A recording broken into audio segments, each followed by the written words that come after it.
মামুন তো গেছে লোভে। লাইলা মামুনকে মেরে ভজকে দিয়েছে। অবশ্যই পুরুষ নির্যাতন কেন হবে না। আচ্ছা, আমরা গতবারে দেখেছি লাইলা মামুনকে মেরে ভজকে দিয়েছে তার ফেসটা, আবার তারা এক হয়ে গেছে। তো এই সব টিকটকারদের থেকে আপনারা কি আশা করতে পারেন?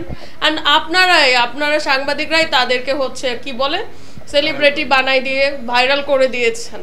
অ্যান্ড ওরা টিকটকার, ওকে, টিকটক একটা মানে জায়গা, মাধ্যম যেখান থেকে উঠে আসার। তো সেখানে আমি আমার প্রতিভা দিয়ে উঠবো, সেখানে কেন আমি উল্টাপাল্টা ভাবে উঠবো? আরও অনেকেই উঠতেছে, ভালো ভালো টিকটকাররা আছে। টিকটক খারাপ না, সেলিব্রিটি হিসেবে ধরা যায়, কারণ সবাই তাদেরকে ফলো করে। তার মানে এই যে মারামারি, ধর্ষণ মামলা, এগুলা কি ভাই? অবশ্যই লাইলা একজন ম্যাচিউর মহিলা, উনি একজন বয়স্ক মহিলা। আর আম সরি বিকজ মামুন হচ্ছে অনেক ছোট একজন ছেলে, বা ওর থেকে বয়সে ছোট। সেখানে লাইলা আপু কিভাবে, আমি বলবো একটা মেয়ে হয়ে কিভাবে ওইরকম একটা ছেলেকে অ্যাকসেপ্ট করতে পারে যে এত উল্টাপাল্টাভাবে চলাফেরা করে? তার তো এমনই পরিস্থিতি হওয়ার কথা। আসলে মামুন যেটা করেছে ধর্ষণই ধরে, বিকজ একটা মানুষের সাথে, একটা মেয়ের সাথে থাকছে, তাকে আশা দিয়েছে, হোক সে বয়স্ক মহিলা। আমি চিনি না মামুন লাইলাকে পার্সোনালভাবে চিনি না। হ্যালো, আমি মামুন লাইলাকে পার্সোনালভাবে চিনি না, বাট আমি লাইলার হয়ে বলছি না, একটা নারী হয়ে বলছি। তাকে দিনের পর দিন তাকে বিয়ে করবে বলে তার সাথে হয়তো আছে, তার গাড়ি বাড়ি ইউজ করেছে, এখন তাকে ইউজ করে ছুঁড়ে ফেলে দিছে। তো তাকে তো প্রলোভন দিয়ে মামুনও তো ধর্ষণ করেছে। মামুন তো একদম ছোট বাচ্চা না, দেখতে ছোট লাগে।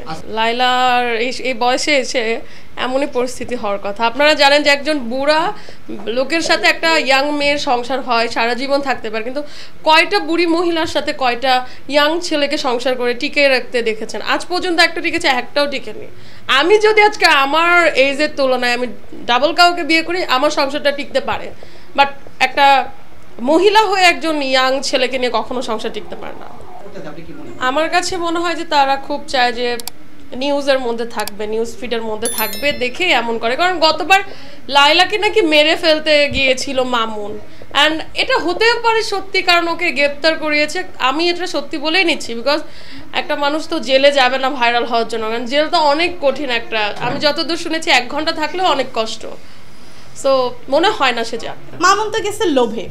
হ্যাঁ, ওর টাকা দরকার, গাড়ি দরকার, বাড়ি দরকার, এই জন্য তো সে এরকম হাই সোসাইটির এরকম মেয়ে বিয়ে করছে, তাই না? আর হয়তো বা আমার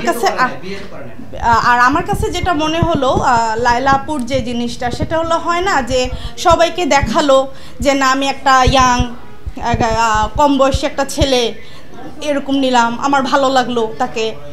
এটা জাস্ট মানুষকে দেখানো, বা তার হাজব্যান্ডের সাথে যে ইয়াটা ছিল ওই জেলাসেও সে করতে পারে, এটা আমার কাছে মনে হলো। তো যাই হোক, এদের এই সাবজেক্টগুলা বাদ দেয়।